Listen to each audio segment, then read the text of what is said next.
This is the Jerry Show, and this is the new DJI Phantom 3 Professional. This is their newest model. They had come out with one every year, and they're just keep getting better and easier to fly, easier for more people to fly, and a bit safer. Now, they did release two different versions. We have the Professional, and then we have the Advanced. First, I just want to cover the main differences, and that is the camera. The camera is the main difference, is that the Professional will shoot in 4K and the Advanced will shoot at 1080 by 60 frames per second. So the biggest difference, I would say, would be the camera. So that's up to you if you want to use higher quality footage or not. Now, the only second difference is the actual charger that comes with it. And the charger will charge the Phantom 3 Professional battery faster than the Advanced battery.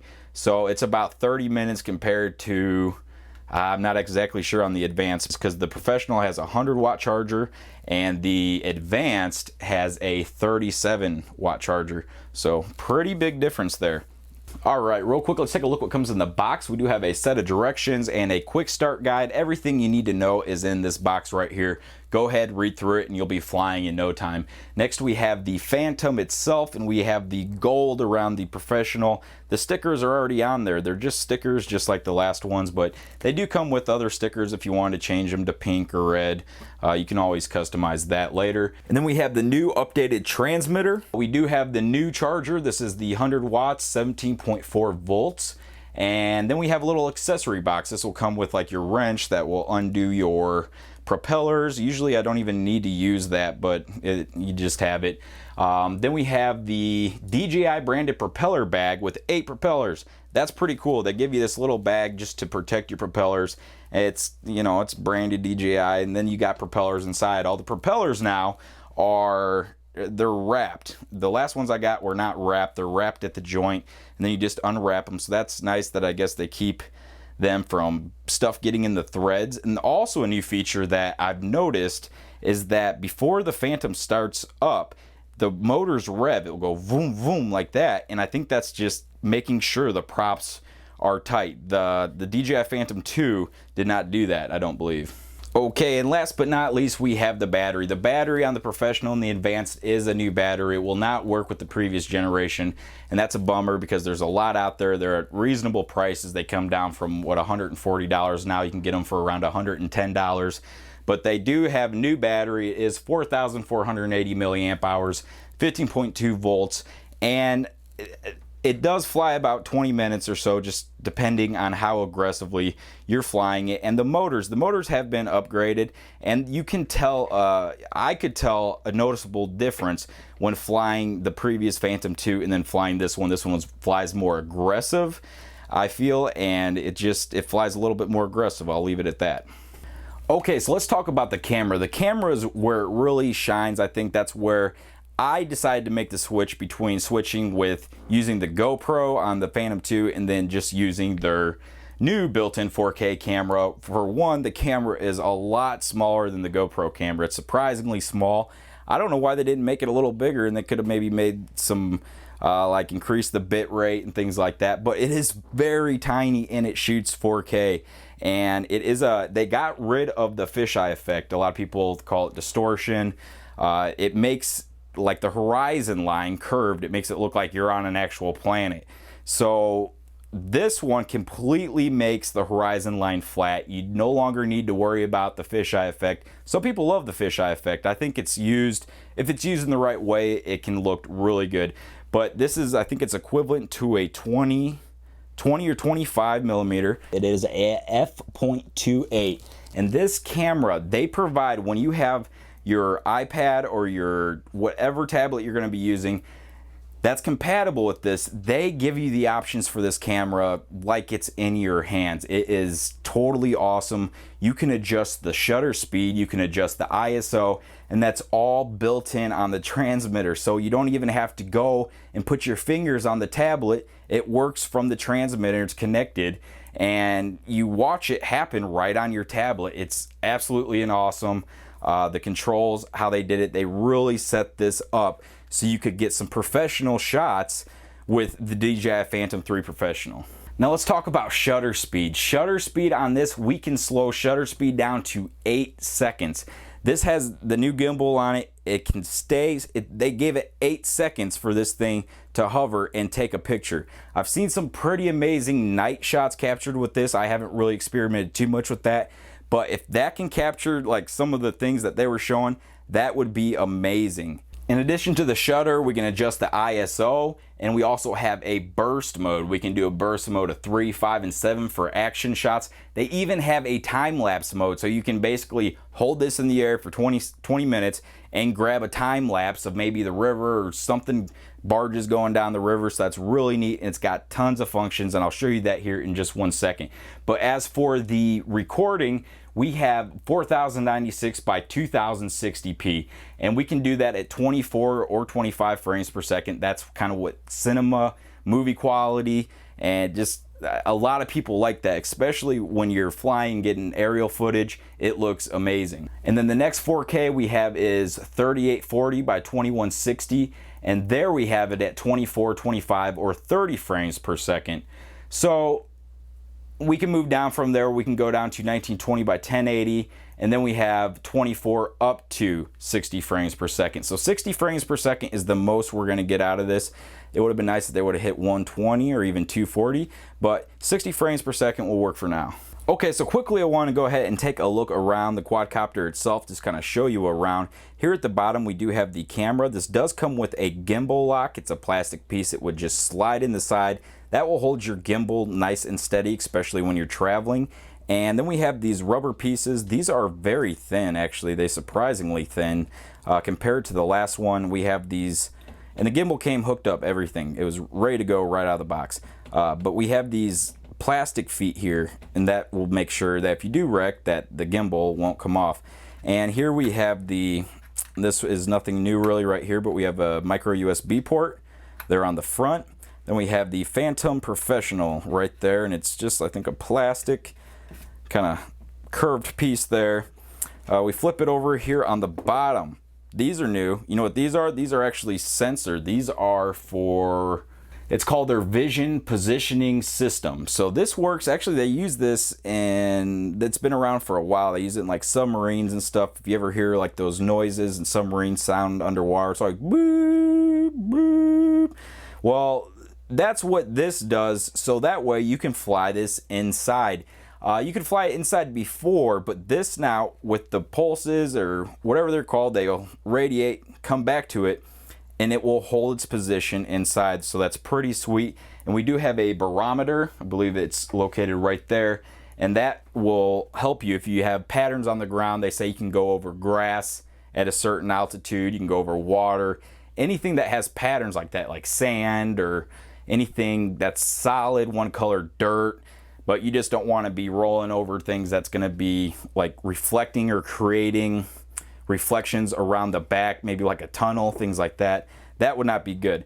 But anyway, moving on, here on the back, this is where the battery is located, and you can see basically the difference right there. They just dropped that down just so you couldn't use it with the new one, but that just slides nice in there. It's a nice fit. It's about, I'd say it's a little easier to get out than the Phantom 2. But moving on, there is a little reset button or a connection button, I believe right in one of these two holes. And the SD card, they include a 16 gigabyte SD card with the Phantom. So that is nice. You can't get much footage on a 16 gig card, but they at least include it, and you can get, I've actually been using them. Let me flip it over here for a while. It's MjxR, I believe. Oops. Yes, it's MjxR, 16 gigabytes, and that's the class 1. And I actually use this with my GoPro 4 even in the 3 Plus, and for recording those higher bit rates, even though this isn't a super high bit rate, but these are just, this is a good brand, and they include it. I mean, they had it located right there, ready to go. I mean, this is basically, you open the box, read the directions for 20 minutes, and you're ready, almost, for the most part. And on the other side here, if you didn't want to pull the SD card out, which I always pull the SD card out, you can connect it via USB right there. Now, I want to move on and talk about the charger for 1 second, because some things have changed. There's actually 2 connection ports here on the charger. One is for the battery, plugs into the battery, and the other one plugs into the transmitter. Before, the transmitter charged, I believe, with the USB. Even the older version just ran off of batteries, but we do have a built-in battery on the transmitter, and boom, you charge both at the same time. It's very convenient and it works very well. Okay, moving on. The propellers are basically the same. They spin on and they spin off. Now, I'm not sure if it's just the propellers I got, but I found them a little bit harder to spin on and spin off. It's almost like I had to put them on, push them down a hair, and then spin them. I had it the wrong way there. But that's maybe why they added that feature where they'll spin, they'll go vroom, vroom real quick, and make sure they're tightened up. Okay, so let's jump over to the transmitter real quick. The transmitter has changed noticeably. You can see we have two antennas now, and the bulk compactness, I don't really know how to explain it, but everything it's heavier. For one, it's definitely heavier, and it feels more solid. We have these nice rubber grips here on the side. It does feel very good when you're flying.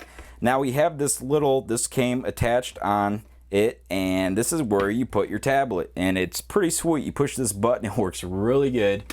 Boom, just slides out like that, and then you put your tablet in there. You can adjust it. We have these two other arms here. I don't actually use them, but I believe it's for, how do I get them out here? They flip up, okay, like that to whatever. I don't even use those, but there you go. You put your tablet right in there, thing folds down and up like that. You can actually remove it just like you would off the old transmitter. And then we have the power button. This is also the go home button. And to turn on the new transmitter, you just press once and press again. You can see we do have battery indication down here at the bottom. We have 4 LEDs and indicating 25% each. And yeah, let's move around here on the back. Look at this. We got the record button. We have 3 different modes. Standard mode is P mode. And to get into the A altitude and the F, which is like the IOC function, you have to actually go into the app and open those functions. But to the side of this, we do have the Gimbal Control.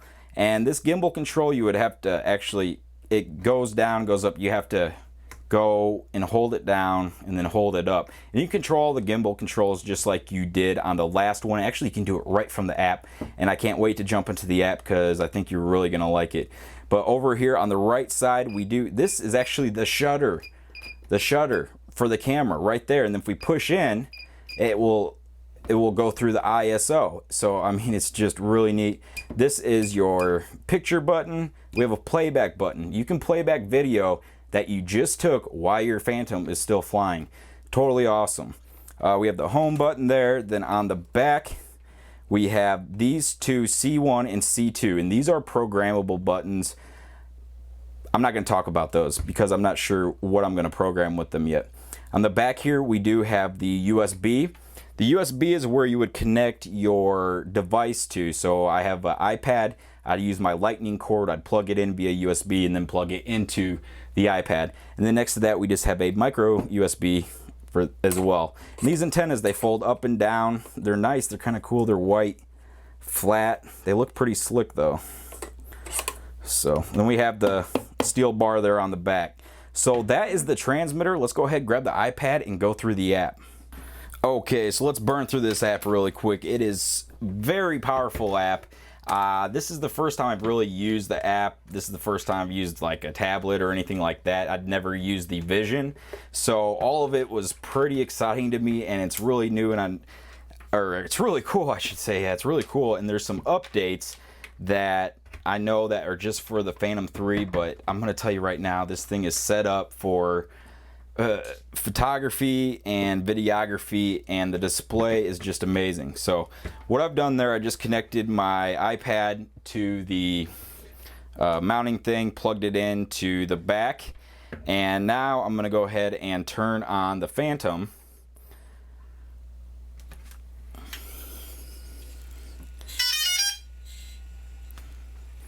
And I'm going to open up the app. Now it's going to go through safe to fly, non-GPS, so it's already grabbed with its sensors, it's grabbed it to fly inside. But I'm inside right now, so it's not going to necessarily find GPS. So I just want to get out of here. What it does, it pulls up a map. I want to go through these controls real quick because they're crazy. We got auto takeoff, we got auto land.